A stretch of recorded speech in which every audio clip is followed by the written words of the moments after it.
Loudman, the director here, and this program is partially sponsored by the Missouri Arts Committee, Arts Council. Our speaker for today is Eula Mae Stratton on Ozark cookery, and I will just go ahead and turn the program over to her because I'm sure you were here to listen to her, and that's me. So. Oh, well, that's would you like a glass of water?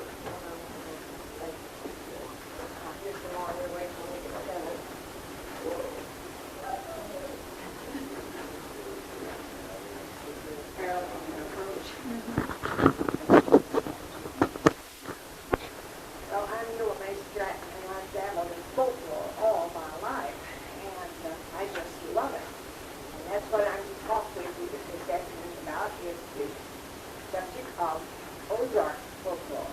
Now, of course, every area all throughout the United States has a different folklore than ours. And I don't know anything about any other folklore than the Ozark. So if you came to hear nationally talk about folklore, you would be disappointed, because I'm just going to talk about the Ozark and folklore. Now, to most people in this room, I imagine that you would think, well, folklore, what is it? It's back in the days when Mom and Paul lived, and Grandpa and Grandma. It's the old things that they had. And you'd probably hear somebody say, oh, that's back in the 40s. Who wants to say those things?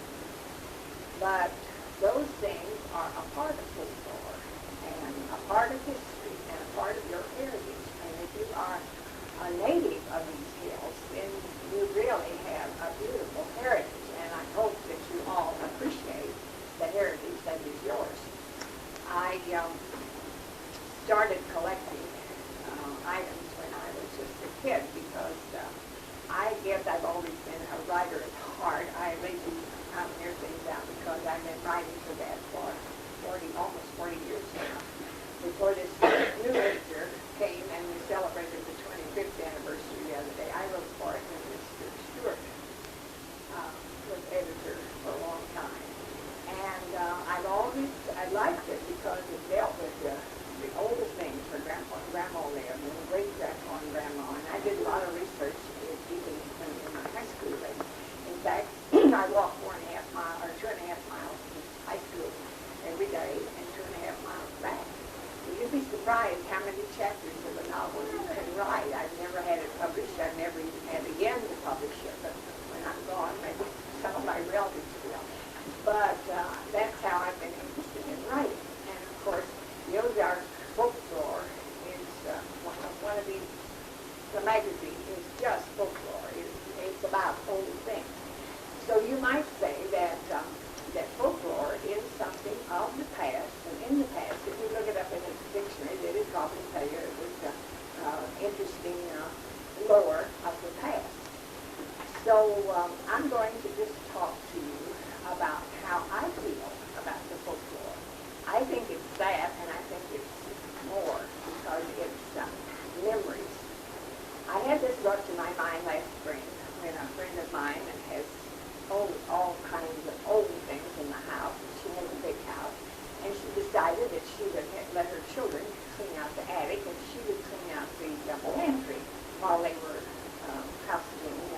She thought that would be a good way to get the children to help her and to occupy their time while they was not in school.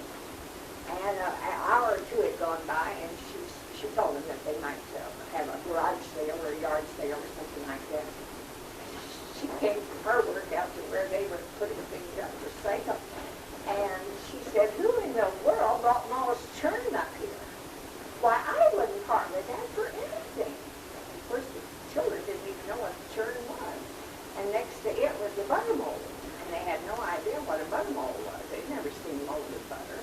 And there was a wooden paddle that went with it, and they didn't know what that was for. And she said, you get that churn right back in. People are paying a big price. That's a collector's item. And I'll just put it beside the fireplace and put bittersweet and money vine and things in it, and I will use it, and everybody will just put green on it. So then the kids wanted to know what it was for. And so she told them that she was a little girl, that they lived on a farm. And she'd come home from school, and she'd finish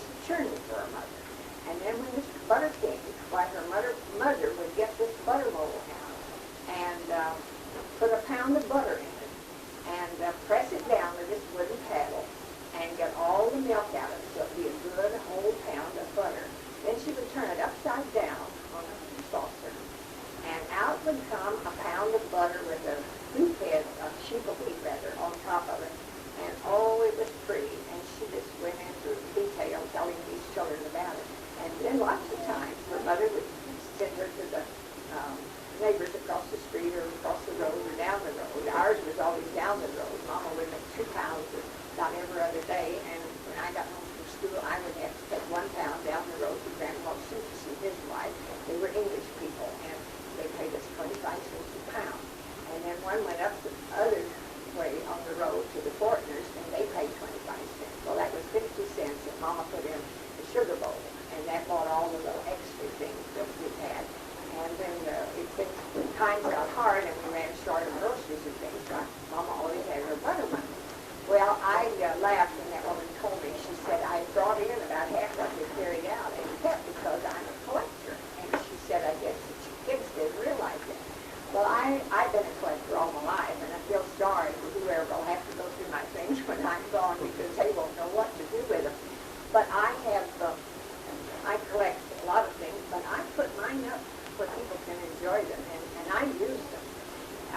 I have my mother's little cassette that her mother gave to her when she was 3 years old, and I have it on a wall shelf in my dining room. And I never have anybody to eat, but what they ask sooner or later, well, where did you get those tiny little cups? And that's my mother's cassette. And my mother, she got it when she was 3 years old. She died at 94. And it's been 10 years, so you see how old that little cassette is. It's just plastic. I collect fans. I have my mother's quilting fan. And some of my friends that have been abroad are kind enough to bring me back a fan from wherever country they go. And I have my bedroom door that opens into the hallway. It's painted white, and that's the woodwork in my room. And of the morning when I wake up, the first thing I see is that door of beauty. The fans are just beautiful, and they're all on, I've got some 20, 25. And then when company comes, and I shut the door into that bedroom, and anybody comes in my living room and sits over there, they look, and they say, oh, what is that? And that's a conversation piece that is certainly wonderful when you have guests that come in because they get so interested in that they don't see how dirty your house is. And then I collect thimbles. I brought one along to show you. My grandmother left me her pewter thimble, and to me it's just an heirloom, and I just love it. And so that started me collecting others. And one time, one Valentine, my folks were poor, but my father was very romantic, and he went up to Joseph's on the square and bought a silver thimble. It was really silver, and it had 2 cupids and a little garland of flowers on it. I know it was more than he should have spent, but Mama was just, she couldn't fuss at him because she was so pleased, and she did a lot of hand sewing. So that was an heirloom. I fell heir to him. Mama left, of course, I claimed that. And then it grew. I've got about 30 little thimbles, different kinds, and some that came from Holland, different places. And one of my men friends at the office was traveling, and he came back and he said, I got a present for you. And I said, oh, I didn't know what on earth it was. And it was this little thimble. And it's a thimble full for the road, you see. And of course, I don't believe in drinking, and he got a big kick out of giving it to me, but I brought one so you could see it. And that is the way I feel about folklore. Everything, all of these things that my mother had, they all are folklore of what she did. And she, the things that she learned from her Pa, as she always called Grandma, it was Pa did this. And Pa knew what remedies were right, and Pa knew what so-and-so. And it just kept on that way until I have just collected all that Pa said. In fact, I took my mother out west to see him where he was, and I filled 6 notebooks full of shorthand notes, so I have a wealth of folklore anytime I want to use it. Now, I'm going to give you, not my definition of what folklore is, but I'm going to give you three definitions by an expert. And of course, you all know the expert is Vance Randolph, and he's made himself as he was because he's not a hillbilly, and I know it just breaks his heart, but he was sent down to Arkansas to enter the university.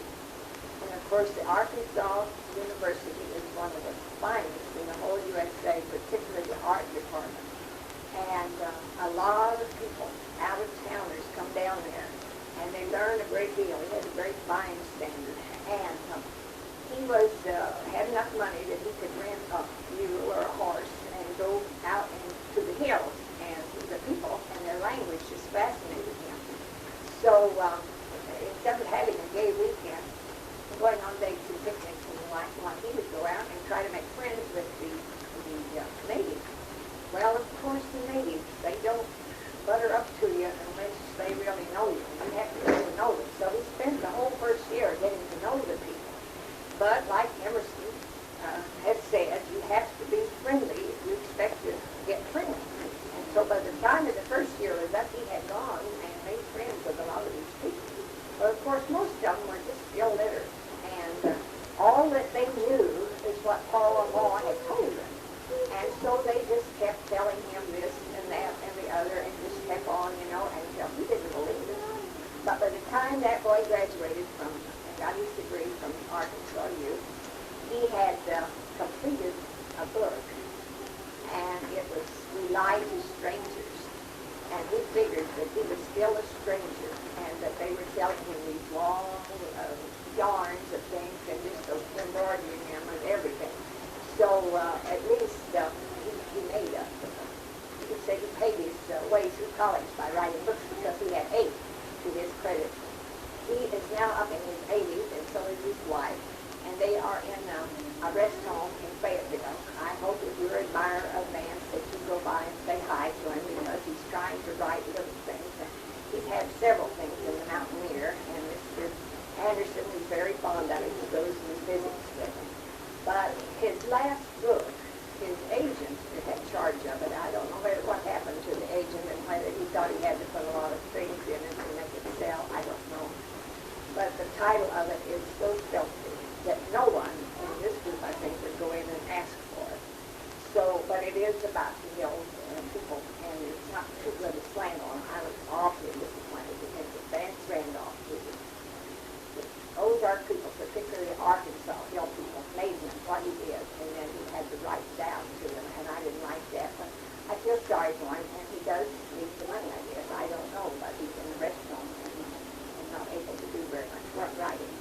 Well, I'm going to give you his definitions and see if they fit your idea of how your folks do. The first thing that Vance says is this: folklore is a tradition or practice of uncivilized people that we know as our ancestors. Oh, they just burned me down because my ancestors were not uncivil and commercial. They started as early settlers on the Bentley River before they could even homestead land, way down here by Rodneyville. And a sweeter couple never lived, according to the folklore of all the people that talked about my great-grandparents. I would have just adored them, and I think they were very civilized. So now, Vance could have been talking way back in the Dark Ages or during the Crusades, but this was supposed to be folklore for the Ozarks. The second definition is folklore is the beliefs and the ways of our uneducated and primitive portions of old-time civilized society. That, I guess, meant like down south where they had the slaves and those people were a little more educated, I guess. I don't know, but I didn't think that, and I don't agree with that. But the third one I can sort of stay by. Folklore is the survival of a primitive lore in the form of customs, superstition, food, and all of those things by cultured people. Now, my folks were not cultured, but they were somebody and had a nice moral standard that influenced their daily life. And I heard my own grandma, and she learned it from her mom, that, oh my, a good person with high morals are there all world and yards wide. Now that just said volumes to me, and I have a whole book of those things that I ought to get out, but of course I'd be sort of imposing or stealing from somebody else because we get so many out. But it's such wide usage that I guess they just hold it in. But I like that way, and that's what I use for my folklore and my definition of folklore. Now, I learned all of this when I was 3 years old. My parents on my father's side came to England in 1632, and they homesteaded in Pennsylvania County, Virginia. Well, of course, the sons and the grandsons had begun to move westward, and by the time that Daniel Boone was had already had a caravan going back and forth crossing into Louisiana Purchase, the land that had just been purchased, known as the Louisiana Purchase. There were already early settlers over there. And on my mother's side, the sixth generation back had already gone to that part of the country as a fur trader. And he had an Englishman over there that he had slightly known, at least his father had. His name was Pennington. And Pennington had lied. He was English. Oh, they could trace his family clear back to, I don't know how far back, but it's he's not royalty, but he was somebody who was in England. But he liked the life over here, and he certainly liked to be waited on by the Indians. And Xena was a little Indian village, and there was a squaw named Dawn, and he fell in love with her and married her. And they had this Nancy and Elizabeth. And she did not get an Indian name. He had Nancy and Elizabeth because he was so English.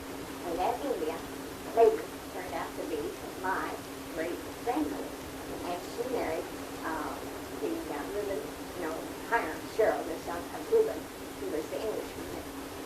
She really liked this Mr. Pennington so.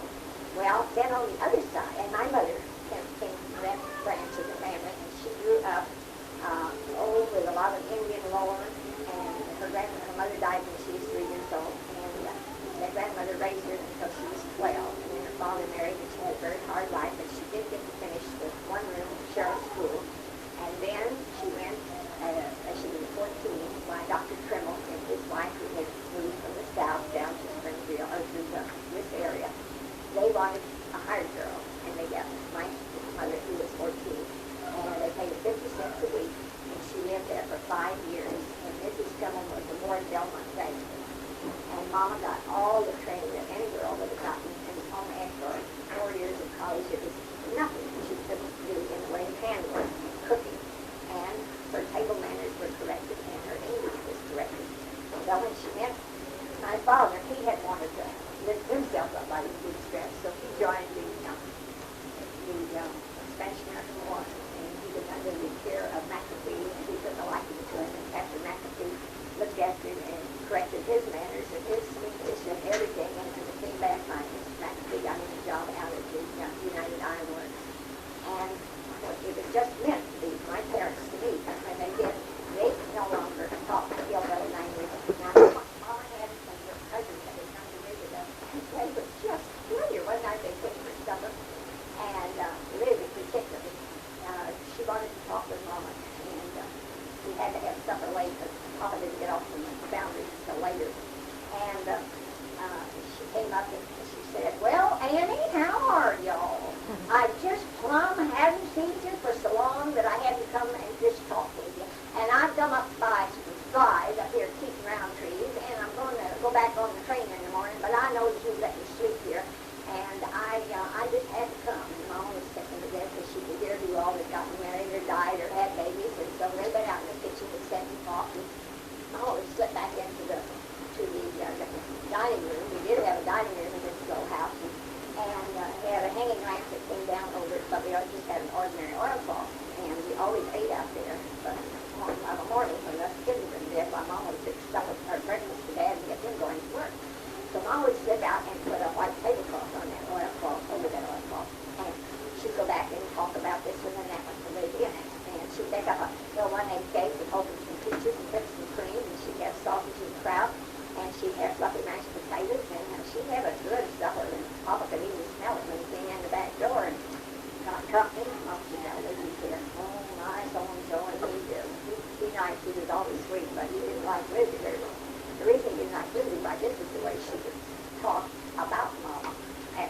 Mama get up and read the room. Why, when we come to the table, why, Mama had our napkins and napkin rings, and we had to use them. And we had to put them back in there. She just washed once a week and washed our napkins. But she'd get a fresh one and put down and beside her Mrs. plate. And the lady before Grace was ever said, she'd say, now, Annie, I'm not going to use that there napkin. I'll just use my handkerchief. It's just too much washing and ironing for you to do. And why in the world did you put on a white tablecloth? Why, I'm used to eating off the oil. I'm not company. Now, Harrison, you're just going to have to talk to this gal of yours. And Mama would shut her down as best she could and say to Grace. And my father never said to Grace at the table till he was 56 years old. And he took over his day to Grace. But Mama always had a beautiful prayer life. Well, Mama would get up and go back in the kitchen and get milk for us kids. And she'd look over.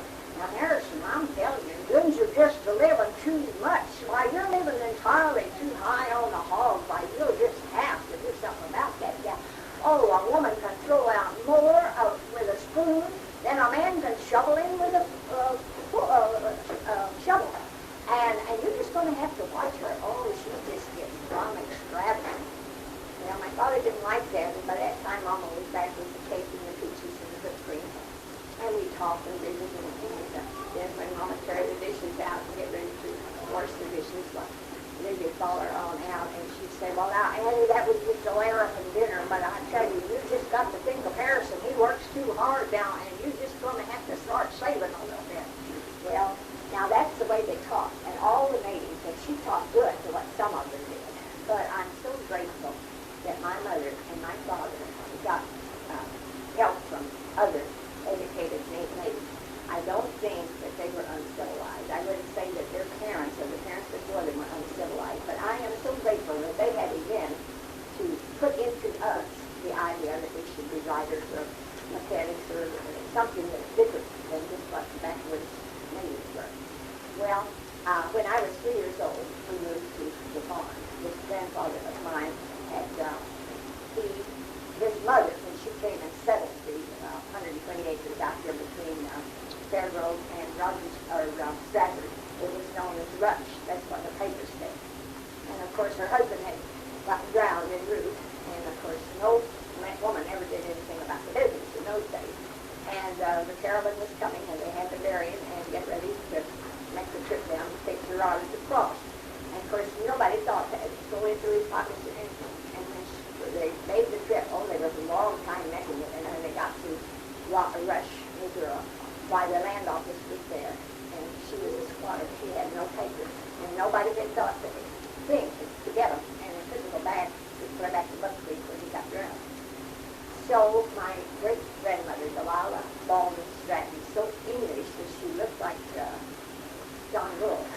She really didn't have a bit nice face and look. She was just typically hard-boiled English woman. And she fought that case, and she was 38 years getting a clear title to her 120 acres. Her kids were all grown and married by the time she had a clear title to it. And I always, when I tell about that, I say how terribly badly she needed the ERA. That wouldn't have happened back then. But all their girls got married. And one of the older sons came from Kentucky, and he helped her straighten it out. And he and his wife stayed over here. They liked the Ozarks. And when my grandfather got to go to the Civil War, he was like the home guard, and they were the last to be taken in. And about the only fighting he saw was the Battle of Wilson Creek. And he married this Harriet Soprona Alexander Brown, and their wagon had, her father was a minister, and he said, I'll put my wagon behind Witter Stratton, and I'll look after her. And I've heard Grandma say 100 times or more that she fell in love with Grandpa, and they were crossing the covered wagon. And I don't think that Grandpa wanted to leave his mother in the cabin alone. I don't think it was love with Grandpa, although they stayed together for about 60 years. But he didn't want to go out and leave, so he went and married Harriet Soprona Brown. And they cut out the Alexander and they cut out the Brown, so she was always known as Harriet Soprona Stratton. And Grandpa loved her, so he said, but she loved him more than he did her. And he buried her because he didn't want to leave his mother alone. I'm just sure of that. And of course, I got that in my novel I'm writing. But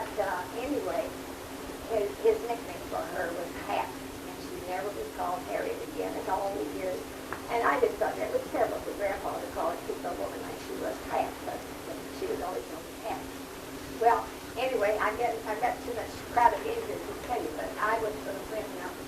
All of them were married off, and Grandpa and Grandma lived with 120 acres by themselves. And he run the coal pit hill. Now, Grandma had, his father, my great-grandmother, had started that when she came to England. Everybody in England nearly then cooked this, what do you call it, barbecue stuff. What is that? Charcoal. Charcoal. Yeah, and so they had so much timber on this 120 acres. She had the young ones, that she called them, help her cut this off. And they operated the coal pit hill. And then, of course, when the girls got married, it all went to my father, or grandfather, and he operated them. And my father came along. He worked on it until he was 15 years old. And, I have heard both of them tell of how they used to come to the drive up twice a week and bring a load of charcoal. And the paved the city square, that we know is whatever it is now, the plaza, was not paved, and they hitched the team. And Grandpa would take a great big basket. He was a 6-foot man, and he could just carry a lot. And he would go down to the Women's College on the corner of Main and College Street. The street got his name from the first women's college at him, and he would take supply all their charcoal. While he was down all the way down there, while my father would take 10 bundles, and he would go down St. Louis Street. That's where all the rich people live, and the doctors and G.D. Milligans that ran the big warehouse, and the Hollands that owned the bank and everything. And he would get the bundles, get the back door, and twice a week, and give the bundle to the hired girl, because she had to make hot biscuits for the boss before he went to the office, and they had to have something that would make a hot wood stove fire. And one morning, Mr. Old Holly Holland, the first one, the third generation of it, said, "Well, son, how many did you sell a day?" And he talked to him, and he paid him the 50 cents. And then he said, "Now, why don't you give me back that 50 cents and let me put it in the bank on interest for you, and then next time you come, it'll be another 50 cents." And he said, "When you get $25, why then I could loan you, and that lot across the street from me is selling. It's up for sale, and they just want $50, and that would be a good investment for you. And you're such a nice little boy, I'd like to help you." But my father couldn't do that, because he knew he'd get thrashed if he didn't turn in the 50 cents every time. And he had to buy shoes and sugar and flour and things that way, so he couldn't take advantage of it. And today, that lot that he could have bought for $50 is where the Stride Mosque stands. And it just makes you sick to think that your parents made such a mistake of not being able to get ahead like that. I would have had more than a college education. But anyway, when Grandpa broke his leg when I was 3 years old, and a broken hip then without a hospital or a doctor was just terrible. Grandma was doing all the milking and trying to take care of the things, so my father quit his job. And we moved into a log cabin just about 3 miles from there. And we stayed there 3 years. And the log cabin was one big room, and it had a lean-to bedroom on the north that was cold as it could be. We finally moved the bed into the big room where the king heater was. And then it had a lean-to kitchen, which Mama papered with newspapers. And it was cozy and nice, and we had a range in there. Well, Mama said she would go, providing when I was 6 years old, or before, it was a little before that, so she run the intermediate in the Camel School. And she would come back, but she would make a terrible fight if she didn't come back in 3 years. Well, we were so isolated, and my little brother was just a baby in long dresses, and he had 6 months college. And about the only one person that we saw, we couldn't go to see Grandma because Mom couldn't take the baby, and Dad was working in coal pit hills all the time. And so we got a granny woman. I don't know how they got her, but she was given to somebody that my father knew. And this granny woman would come in. Oh, I just love this granny woman. She was small, she chewed snuff, and sniffed stuff, however good, and she had tobacco. She had voluminous skirts with side pockets, and they just had everything. She had 50 pipes in there, and tobacco, as she called it. And in this pocket, she would have all kinds of leaves and herbs and everything. And she'd make some kind of a tea, and she would make it like what they call a sugar tip, and dip it in this tea, and put that in my brother's mouth, and then showed Mama how to do it. And she actually cured that baby of the colic, but she was about 3 months doing it. So it was supposed to be 6 months colic, but she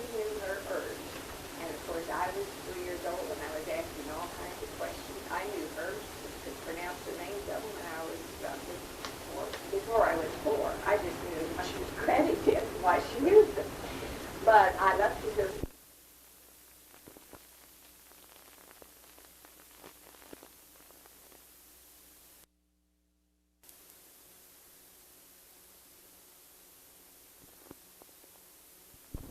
like I do. And I'll be back as soon as I get the baby quiet. Well, I'd walk over to the 2 steps and a door that led up to the loft, and I'd sit down there and I'd cross my legs just like Mr. Bill Aikens did. I didn't have a pipe. I wanted to put the pipe in the corner of his mouth, even though he was a preacher, and he would tell me all the things that happened in the neighborhood. And then Mom would come out and she'd say, well, did you have a nice visit with Uncle Bill? And he'd say, Miss Stratton, I'm telling you, that's the smartest young'un I ever know. Why, she's just like a grown-up. And Mom would say, well, we don't talk, maybe talk to her. We just consider her one of us, and we just talk about and to her like we put each other.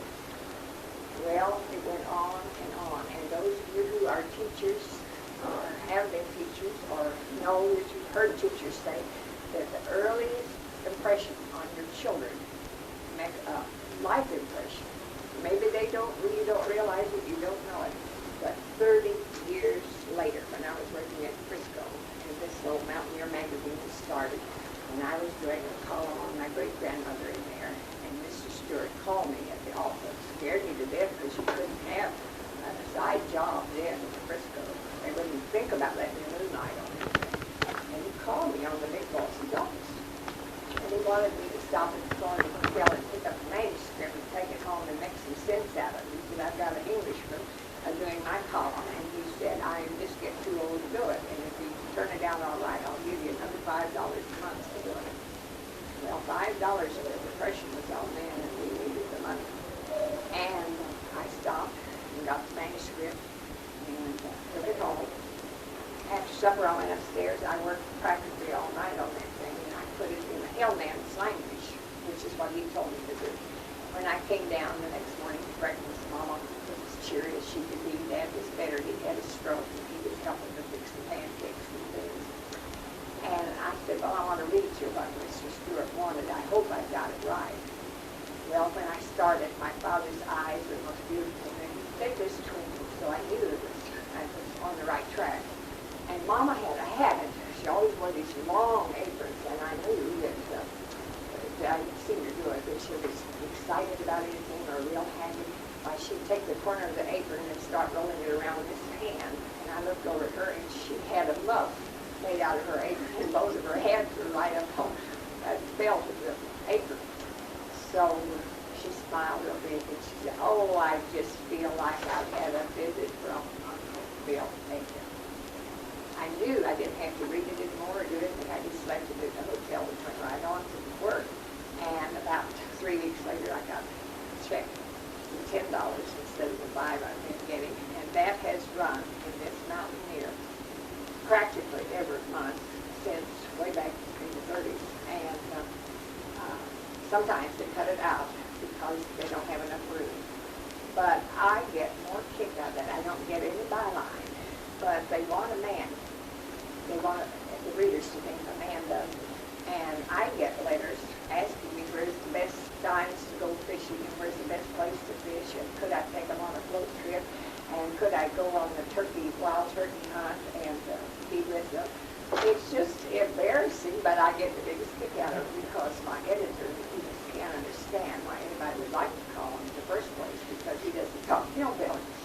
But I just love doing it, and I don't think I get enough money for it because it's pure fiction. I've even got the man a son and grandchildren now, and nobody else could write it because they would know where to pick up the royalties. But I prove to myself that I can write fiction. So that goes on to show you that you can cash in on your background because both of those columns are nothing but the folklore of my background. And then I retired when Mama was 92. And I just knew I had to have the last 2 or 3 years with her, and I was just so fearful she would break a hip. So she just loved having me home, and I wanted the garden, so I took over the garden method, and she'd come out and walk around. I said, oh, honey, you're going to break your leg on that mom or something. Don't do it. Let's go back in the house. Well, it kept on. I had a hard man, and I said, you know, all those recipes that we've had for years and years, my grandmother left 9 boxes, and they were all marked receipts. When my father and Uncle Henry went to settle the estate, get cabin ready for somebody to move into it, why, he brought home 9 boxes, and I remember hearing him say to Mama, well, Mom never threw away a receipt in her life, and I just brought them home. They'll put them up in the attic because somebody might sue the estate. And they were recipes, but Grandma always spelled recipes R-E-C-I-P-T. Well, they stayed there until my father died, and we had to move to a smaller place. And so I took them down and decided to burn them. And Mom said, oh yes, nobody would sue them now, that for years and years. So I just thought, well, I'll look. And I want you to know that I have recipes from my great-grandmother that came from England, where she spelled A-A-I-G-G-E and milk M-I-L-C-H-E. They are just precious. Of course, I'm planning on doing something on the English. And then I've got my own grandmother's. I've got the recipes that her mother brought from Virginia, Alexandria, and that's why she was named Alexandria, because she didn't want to leave Alexandria, but she did. And then I've got all of these wonderful recipes that Mama got from Mrs. Tremble that she had all of her southern background. 9 boxes of those. And I just had more recipes than anybody to do it. So Mama loved to cook, but she got too old for that. So that's why I retired. So when I came in, I said, now honey, you sort these out and just put them around, and I'll fold them to make a scrapbook. And when I came in, she had the floor, dining room, you couldn't even see the carpet. Meats, vegetables, breads, cookies, everything. Bless her heart, she had sorted them all out. So I made a scrapbook, and a year later, it came out in this cookbook. And she knew it was going to be published, and she was real pleased. She thought she had a part in it. I didn't even have to ask for an editor because I took it over, the manuscript, white papered already, Mail East, and Mr. Anderson said, no, nobody's going to publish that with me. So I didn't have to even hunt for an editor. And it came out, well, when I came home from her funeral, the proof was there for me to read. And that saved my life almost, because it took me about a week to proofread it, and I didn't have time to be lonely. And then a year later, it was sold out and had to go into the 2nd edition. And it ran several times in the 2nd edition, and then he decided he'd add more to it. And we had another printing. And then it went on, and then last August it came out in a 3rd edition after 19 printings. And it has brought me an award from the Smithsonian. They were hunting somebody to go up to Man in His World and cook Ozark food. And they selected from Robbery over at the library all the New York cookbooks. And she gave them the list and everything, and they read them and selected it, and notified me that mine had been selected as the best cookbook in the last decade, which I was just horrified. I was just so amazed. To me, it was just a miracle straight from God. I'd never been on an airplane. I don't know, I cannot go. I don't know how to get on or off or anything. Well, the airplane was mild than what the electric railway was up there and the underground subway. But my friends insisted, and when I got on the airplane, I was really frightened. And I had a little pill in my white glove, and I had the black dress and the white hat. I was just perfect for going on an airplane. I got on there was a woman with a hat on, and there certainly was a woman with gloves. So I was going to reach in my glove and take that little pill out so I wouldn't get seasick. And I didn't have the pill, and I didn't have my gloves, so I lost them. I never did know what happened to them. But I didn't get the least bit sick. And when we got up there, all those little puffy white clouds had turned the most delicate pink. I honestly thought I had died. I thought I was scared to death. I had awakened. But I went on, and when I got up there and saw where I had the cook, and it was so primitive, and I had a camp stove, and I had a dry sink, and underneath it was a 5-gallon bucket, paint bucket for hold the water, and then a great big foot tub with a tin can for the water I had to use to cook with. And my supplies were at the back of me in a sort of like a pie place that was about 100 years old. And the table in front of me, I don't know how old it was. It just was the worst looking thing, and the cloth on it was made out of gunny stain. Well, I just couldn't stay there. I just thought, they just wasted their money flying me out there. I'll just have to tell him that I cannot do this work for 10 days. And you know, I heard a voice was clear, and maybe I'm sort of fanatic. But I heard my grandmother say, I did it. If I can do it, you can. So I guess there's been something about the way they've always called me. I'm the spitting image of my grandmother. I've had that all my life thrown in my face. And I believe that was why. I don't think I heard the voice. I think it was just so strong with our thinking about that. But anyway, I said, yes, I'll stay. Well, of course, I had a suite at the biggest hotel that was like a movie star, and nobody but just me in that big, a living room. It was everything. It was just gorgeous, and I never lived like that, but for 10 days I did. And I didn't know anybody, but I got acquainted with the Arkansas people that were there making baskets. I got acquainted with the sculptor that worked with wood, and he was from Maine, and his wife. And I just made more friends, had the best time, and I thought I was just having a vacation and all my expenses paid. And when I got on ready to take the plane home, I had a check that was over $1,000 just for working those 10 days. So I want to go back again if they ever offer me anything like that, because it was just a miracle all the way. And I shouldn't be talking this long and telling you, but I get to thinking about it. And so when I came home, everybody thought it was very important, and I got lots of speeches that I had to make about food. So now I'm going to, I collect these things. I told you a little bit about that, but I collect the first thing I collect is the language. You've heard me speaking when I was telling about Lizzie Kelly. But I collect that language, and I love to preserve it. But there's absolutely no way to put it on paper. You have to talk it to people for them to hear how it goes. And I have done it since I was 3 years old. Now, to me, it's just like another language. I don't talk it except when I want to. I just talk the way I'm talking now. But I collect that language, and then I collect those recipes. I tell you, it was just a miracle that I inherited all those, and they were practically originals. At least nobody didn't give credit for where they came from, saying it's been so long, and they're so old that I could easily use them anywhere I want to. So I collect those recipes, and then I collect old clothes, but anybody can look at me and tell that. And I just love to dress up in old things when I was a kid. I grew up, I thought maybe I'd be an actress because I love play acts, though. And I played for a play act was like when Uncle Bill, Mama asked me, said, now you tell me this what Uncle Bill said. And she reached up and got this pipe of Granny's and washed it down. And so I sat on this split-bottom chair and I talked. But when I got through, and the dishes were through, Mama put her arms around me and hugged me up, and she said, now, honey, that's all right to talk like Uncle Bill and Granny when they're not here. But, oh, don't ever talk like them when we're here, because, in front of them, because it would hurt their feelings. And she explained to me, it was sheer logic. I didn't know it then, but that logic has stayed with me, and I think that's helped me a great deal with my folklore. Her father was terribly uneducated. He couldn't even sign his name. But he had lots of things you just don't hear about now unless it's some boy that graduates from school very young or something.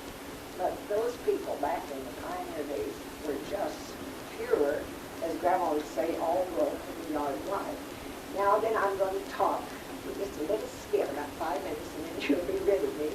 But I want to talk in the language about my recipes and dress in my grandmother's clothes.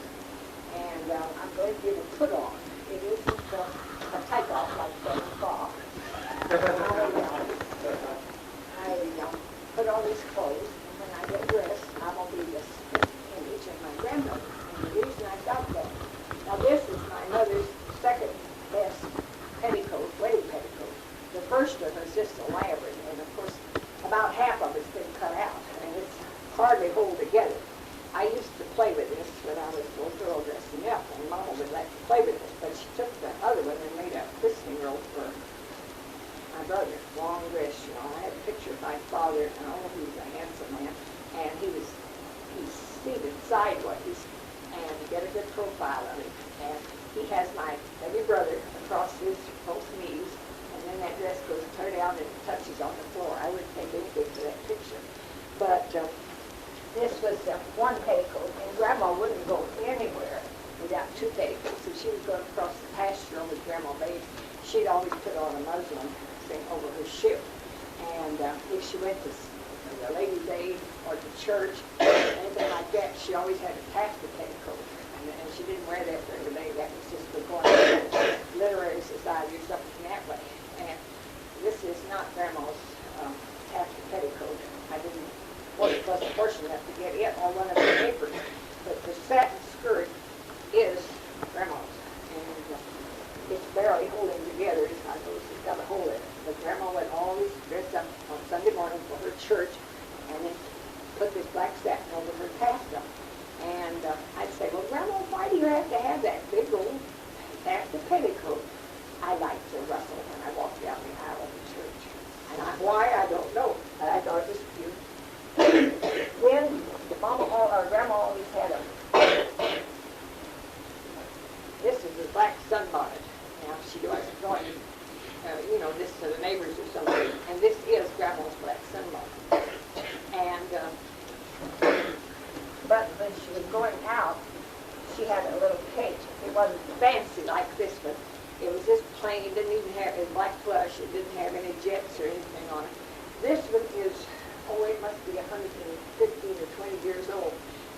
Mary Elliott, who was a professor of Latin out at SMF, she had an aunt that lived in North Missouri, and she gave her this because it was her aunt's, and Mama was living there, and I showed it to her, and Mama says, well, the people up at North Missouri always dressed better than the people down in the Ozarks. And this little watching fob was the second Christmas present that my father ever gave my mother. And Grandma would get all dressed, and then she had to put on her white apron. I never saw her anywhere without an apron. And when in the weekdays, she'd have a check gingham, and we have maple leaves or rabbits or something stitched across it. But on Sunday, she would always have a long white apron, but I never got one of her aprons. This one is Grandma Dave. That's Donna Thompson's grandmother. And they lived in the old Dave mansion up on across from Turner's and the Libraries on Grand Street there, close to the Camel School. And the Camel School was built on Grandpa Dave's land. Tell me I didn't bring a little hat. And this is my great-grandmother's hat, not my grandmother's, but Grandma always had. I made one that, like Grandma wore. She always, her father was a Methodist preacher, and she wanted to be a Methodist deacon someday. And of course, when she married Grandpa, he was a Baptist, and he just couldn't abide Methodist. And so he just made her just go to his church, and he's a charter member of Liberty, and so was his mother, my great-grandmother. But I have the records from the church out there where she married him 2 weeks after she joined the church 2 weeks after she married him. But she always had a hat that just looked like a deaconess bonnet, a little bunch of violets up here and a little net thing in the back. And sometimes we'd stay all night on Saturday night, and we'd get ready to go with the church Liberty. And Grandpa would get up and dress up nice. He was a good singer, but none of his sons or my brother and I can even carry it to him. And when Grandma would come out with this little hat on, why, you'd know that something was wrong. And Grandpa would just sob, and he would pout all the way to the Liberty Church. He'd be mad, and we'd just wonder what we had done, and we'd ask Grandma afterwards, we said, what's Grandpa mad? Did we do something wrong? No, I just got on my deaconess bonnet, and he doesn't like Methodist. So I got this one, because it's winter and had the cream on. Now, then Grandma always had gloves. She wore them even in the field. She'd take a pair of Grandpa's old little socks and make her gloves. I don't take time to put these on, but I want to tell you how she got these gloves. These are not hers, but it was the type she wore. Drummers. Now, I doubt very many in this room know what a drummer is, but when the salesman had to go out and post money and tour around and get orders from the people, then they'd come back and leave it for delegates or somewhere, and they'd get the stuff that's ordered from St. Louis. Well, they drive the horse and buggy, and it took a long time, and they try to get to some farmhouse to spend the night. Well, Grandma was just tickled to death to see everybody come in, and Grandpa wasn't too happy about it, but he let them stay all night, and Grandma wouldn't take a cent for the breakfast. Grandpa thought that was terrible. She ought to take something for it. He was kind of hard-fisted, but they would pay her with napkins or tablecloths or gloves, and so she just had all the niceties that farm women didn't have because they kept the drummers at their house. And later on, they started calling them traveling salesmen. But the thing I'm going to do now, I started to tell you the reason I'm her spitting image. When I was 6 years old, I missed almost that first year at Camel School because I had diphtheria. And we were quarantined. My father couldn't sleep at home, but he just slept next door to the neighbors. We just had a terrible winter. And March came, and it was a sunny, lovely day. And he decided that he would play off and come home and take Mama and us children. He hadn't heard from his mall, as he called it.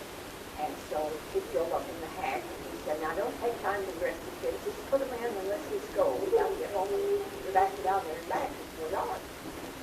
So when we drove up, Grandma was nowhere to be seen. Everything was so still.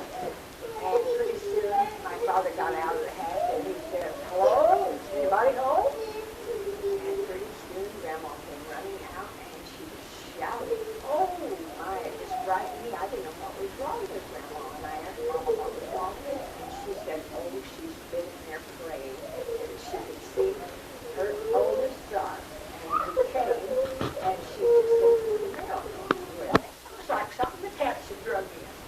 Well, Mama didn't like that very well, but by the time the chest pie was all eaten and the coffee drunk and everything, well, we started home, and she followed out straight home. Mama said, yeah, and I'm going to talk about the recipes and in the language, and then we'll be through. Well, howdy, folks. I'm Aunt Nan of the Ozarks. At least that's what the folks down on the ridge call me. Oh, I'm just plumb proud to be here. I'm here to this here building. I don't know how many days and months and years I've always wanted to see, but my goodness, it sure is nice, and I'm so glad you asked me to come. Oh, I'm happy that I got to come.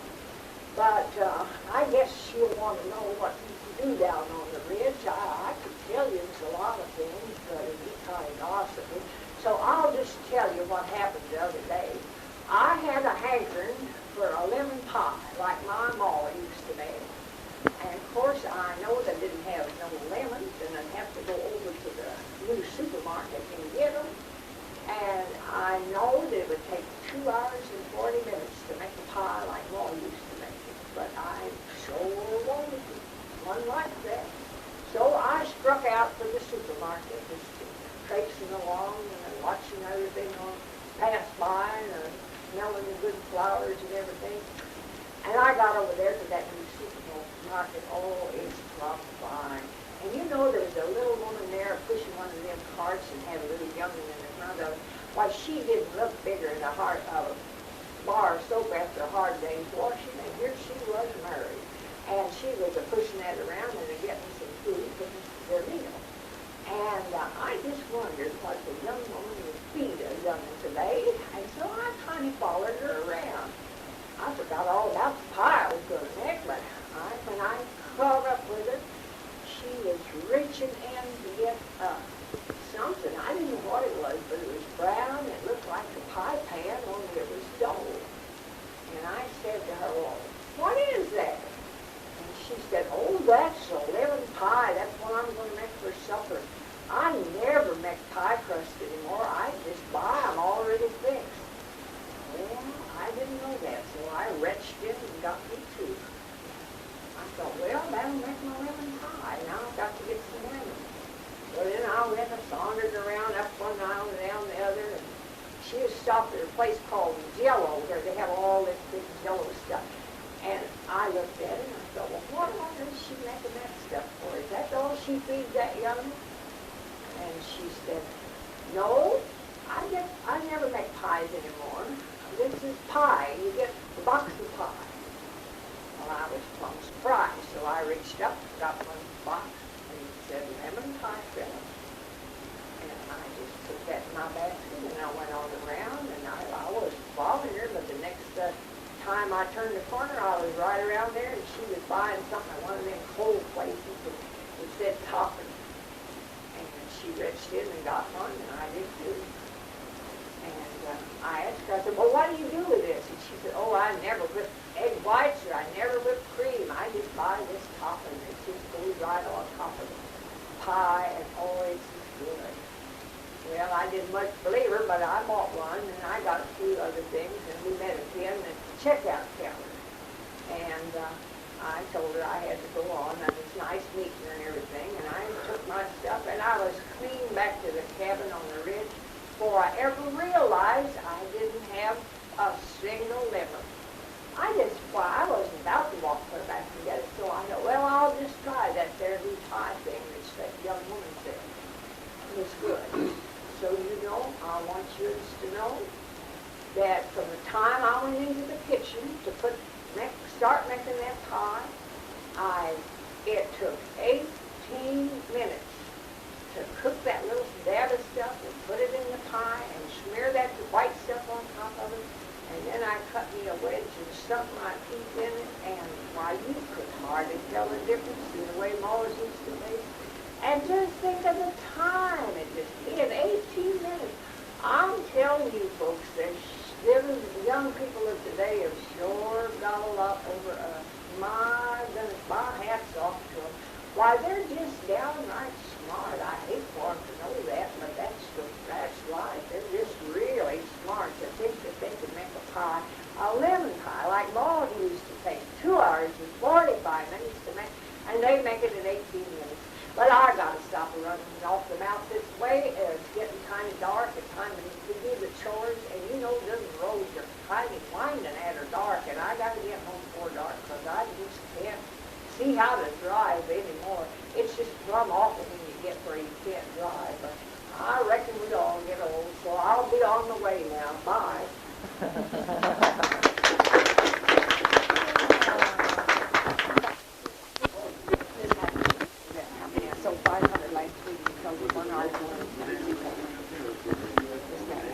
I don't feel really down.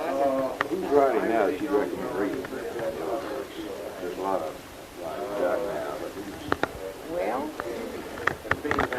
that Mabel Taylor over there is as good a writer as anybody. She's written something with her. Oh, she writes all the Mountaineer every time.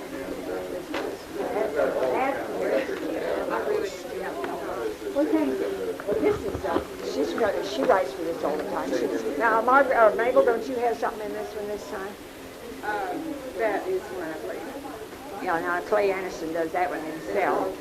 And What about books, though? I mean, what about books that are coming out now? What books would you recommend? Now I'd like to look at your cookbook. Take a look at it. That's the bicentennial, but this is the one that got me the award. When did the Mountaineers start? Oh, it started back. When did Roscoe Stewart start? That's what I was wondering. Stewart, I couldn't tell you. You said in the 30s. Did you mean in the 30s? Yeah, I mean, because I was writing for it in the 30s. And Clay Anderson took over 25 years ago. He was 25 years old last summer. Last summer. And then Stewart had it at least 10 or 12 years before that. And I did that one recipe and one poem and one cookbook recipe and one column. Aunt Nan. I started with Aunt Nan. But I'm sure it was, when was it fresh? Is it 30? That'd be in the late 30s, yeah. Late 30s. Well, I know I was tickled to death to get to make 5, and I was the only one there in my family. What about books, though? What would you recommend as far as books go? There's the source of Ozark books, and you just tear this out. Well, no, that's all right. I'll take it. I have the magazine. I just wonder which one do you recommend? Who's writing on the Ozarks now that you think is doing a good job? Because there's a lot of people writing, for good or for bad, you know, because it's popular now. Oh, I know. What I didn't even see mine was listed there. Well, I don't know. About Doug Mann. Oh, he's like top that. and anything. He does. Now, I don't like this, what's his name? I just made this